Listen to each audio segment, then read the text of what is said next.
Dear Ate J, itago mo na lang po ako sa pangalang Mia. 32 anyos, may asawa at may isang anak. Isa akong simpleng misis na madalas nasa bahay. Sa harap ng ibang tao, perpekto ang imahe ng pamilya namin. Pero gaya ng marami, may mga bahagi ng buhay ko na hindi ko na kayang ikwento kahit kanino. Maliban sa iyo, Ate J. Kaya heto, buong lakas ng loob kong ibinabahagi sa iyo ang kwento ng lihim kong kasalanan. Isang ugnayang nagsimula sa katahimikan ng gabi, sa ilalim ng iisang bubong, sa piling ng lalaking hindi ko asawa. Noong nagsimula ang pandemya, medyo sumikip ang budget namin. Wala akong regular na trabaho at ang asawa kong si Rene ay driver. Halos hindi sapat ang kinikita niya para sa lahat ng gastusin. Kaya't naisipan naming kumuha ng border para kahit papaano may dagdag na kita. Doon dumating si Brian, isang 21 anyos na estudyanteng lalaki mula sa probinsya. Tahimik, magalang at parang walang bahid ng kalokohan. Agad siyang nagustuhan ni Rene dahil marunong makisama at hindi magulo. Sa una, halos hindi kami nagkikibuan ni Brian.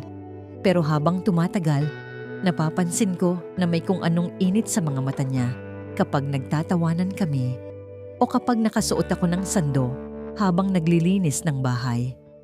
Nahuli ko minsan ang mga mata niyang tila sumusulyap sa mga bahagi ng katawan ko na hindi dapat tinititigan. Pero hindi ako nagpahalata. Asawa ako, ina ako, at higit sa lahat, babae akong may paninindigan. Iyon ang akala ko. Nag-umpisa sa simpleng mga tingin, pero ramdam ko ang tensyon tuwing nagkakasalubong kami sa kusina o sala. Minsan, nakita kong nakapatong sa sofa ang boxers ni Brian habang basa pa ito. Tiningnan ko lang sandali, pero mahuli mo pa lang ang sarili mong na-curious, ibang usapan na. Minsang gabing wala si Rene, may biyahe sa Baguio. Habang tulog ang anak ko, napansin kong bukas ang ilaw sa kwarto ni Brian. Naroon siya, nakaupo, walang suot na pang-itaas at parang may hinihintay. Nagkatinginan kami. Hindi siya kumibo, ni hindi rin ako umiwas. Basta't nagtagpo ang mga mata namin at parang biglang huminto ang oras. Naglakad ako pabalik sa kwarto, pero ilang segundo lang may katok sa pinto ko. Mahina, maingat. At nang binuksan ko, si Brian. Hindi kami nagsalita. Wala ni isang salitang namutawi sa amin. Basta't naglapit ang mga katawan namin na parang alam na ang gustong mangyari. Hindi ko maipaliwanag, Ate J, pero hindi iyon isang simpleng pagkakamali. Para bang matagal na naming gustong gawin, pero pinigilan lang ng takot at moralidad. Sa unang gabi, para kaming mga hayop na matagal na pinigilan ang sarili. Walang ingay, walang drama, pero puno ng init, gigil at kapuspalad na pagmamahal. Sa mismong kama na kinahihigaan ng asawa ko, naroon si Brian. At hindi ko ikakaila. Mas naramdaman ko ang sarili kong babae sa piling niya. Pagkatapos ng gabing yon, hindi na siya bumalik sa kwarto niya. Araw ang tulog niya sa sariling kama. Pero gabi-gabi, sa tabi ko siya humihimbing. Araw-araw, ordinaryo pa rin ang kilos namin sa harap ni Rene. Wala siyang kaalam-alam. Naghahanda ako ng baon ng anak ko, nagpapakain, naglalaba. At pagkatapos ng lahat, tumatakas ako sa sariling moralidad. May mga gabing naririnig ko na lang ang sarili kong umiiyak sa guilt. Pero sa sandaling maramdaman ko ang haplos ni Brian sa hita ko, natutunaw lahat. Para akong nalulunod sa isang ilog na alam kong delikado. Pero ayokong umahon.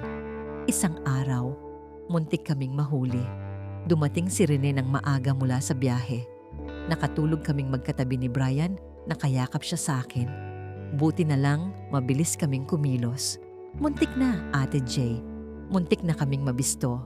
Pero kahit pagkatapos nun, hindi ko pa rin siya mapakawalan. Lumipas ang mga buwan. Mas naging masidhi ang ugnayan namin. Hindi na lang basta katawan. Naramdaman ko na rin na nahuhulog ako kay Brian. Siya rin, inamin niyang ako lang ang babaeng pinangarap niya. Kahit pa alam niyang bawal. Dumating ang araw na nagdesisyon si Brian na lumipat na sa dorm. Umiwas na siya dahil alam niyang wala kaming patutunguhan. Umiiyak akong nagmakaawa. Pero hindi siya nagpatinag. Anya, Mia, kung totoo kang mahal sa akin, kailangan kitang iwan. Kasi kung ipagpapatuloy natin to, pareho tayong mawawasak. Umalis siyang hindi na lumingon. Sa mga sumunod na linggo, para akong naulila. Wala si Brian. Wala ang gabi-gabing init, lambing at yakap. Pero naroon pa rin si Rene. Ang lalaking minsan kong minahal, pero nagkulang ako. Sinubukan kong ayusin ang sarili. Binalikan ng dahilan kung bakit ako naging asawa, ina at babae. Hindi ko alam kung may kapatawaran pa para sa kasalanang nagawa ko, pero pinili kong harapin ito nang hindi isinasangkalan ng iba. Hindi ko kailanman sinabi kay Rene ang nangyari. Pero naging tapat ako sa sarili ko at pinutol ang lahat ng maaari pang maging dahilan ng tukso. Hanggang ko ngayon, hindi ko na muling nakita si Brian. Pero minsan, kapag tahimik ang gabi, naririnig ko pa rin ang bulong niya sa tenga ko, ang init ng palad niyang gumagapang sa katawan ko. Hindi ko siya minahal sa tamang panahon. Hindi ko siya dapat minahal. Pero Ate Jay, minsan pala, kahit alam mong bawal, may bahagi pa rin sa'yo na tapat na umibig.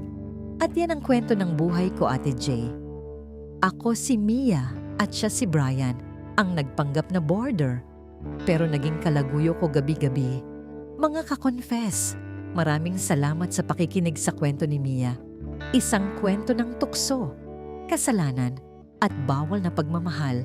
Kung kayo'y naantig, napaisip o napakapit sa bawat eksena, huwag niyong kalimutang i-like, i-share, mag-comment at mag-subscribe dito sa YouTube channel ng Tagalog Wild Confession. Ako po, si Ate Jay, ang inyong tagapagsalaysay ng mga kwentong hindi basta-basta ikinukwento.